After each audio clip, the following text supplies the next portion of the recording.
Rasulullah Shallallahu Alaihi Wasallam bersabda, apabila Allah menginginkan kebaikan kepada hambanya, Allah akan segerakan sanksi untuknya di dunia.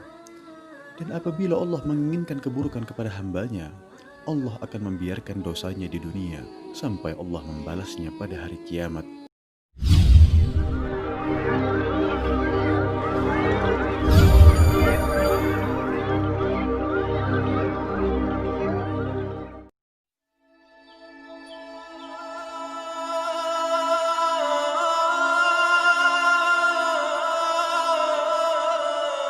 بسم الله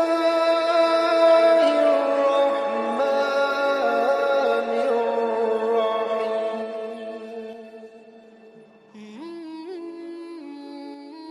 Dalam satu hadis, Nabi Shallallahu Alaihi Wasallam bersabda, apabila Allah mencintai seorang hamba, maka dia menyeru Jibril, sesungguhnya Allah mencintai fulan, maka cintailah ia.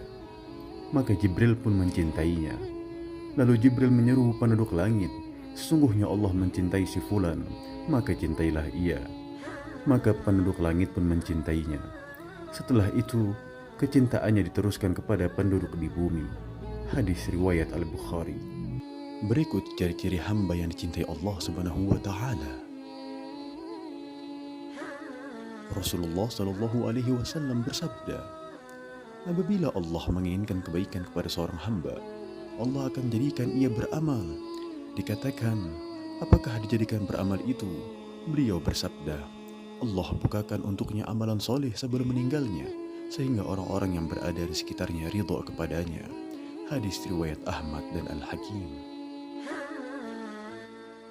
Rasulullah Shallallahu Alaihi Wasallam bersabda, apabila Allah menginginkan kebaikan kepada hambanya, Allah akan segerakan sanksi untuknya di dunia.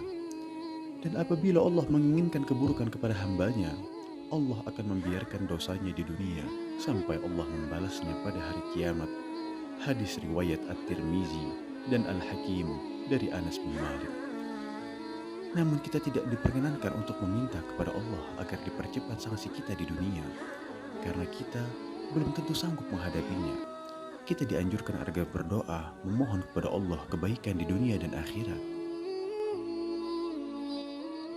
Rasulullah Shallallahu Alaihi Wasallam bersabda, barang siapa yang Allah inginkan kebaikan, Allah akan memberinya musibah. Hadis riwayat Ahmad dan Al-Bukhari dari Abu Hurairah. Musibah itu tak lain adalah sebagai ujian bagi seorang hamba untuk menguji apakah dia tetap menetapi kesabaran menerima kehendak Allah Subhanahu wa Ta'ala. Nabi Muhammad Shallallahu Alaihi Wasallam mengatakan, setiap cobaan yang dihadapi umatnya itu untuk menguburkan dosa dan mengangkat derajatnya. Allah Ta'ala juga berfirman, tidak ada sesuatu musibah yang menimpa seseorang kecuali dengan izin Allah. Dan barang siapa yang beriman kepada Allah, niscaya Allah akan memberi hidayah, petunjuk kepada hatinya, dan Allah Maha mengetahui segala sesuatu.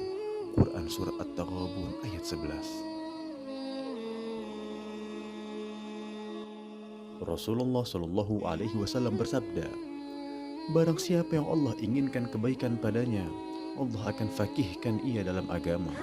Hadis riwayat Al-Bukhari dan Muslim. Kefakihan adalah pemahaman yang Allah berikan kepada seorang hamba. Ia mendapat pemahaman yang lurus terhadap Al-Quran dan hadis, berasal dari kebeningan hati dan akidah yang sahih. Karena hati yang dipenuhi oleh hawa nafsu tidak akan dapat memahami Al-Quran dan hadis dengan benar.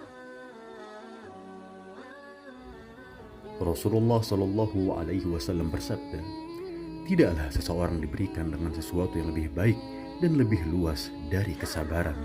Hadis riwayat Al-Bukhari dan Muslim. Kesabaran dalam keimanan bagaikan kepala untuk badan. Badan tak akan hidup tanpa kepala. Demikian pula iman tak akan hidup tanpa kesabaran.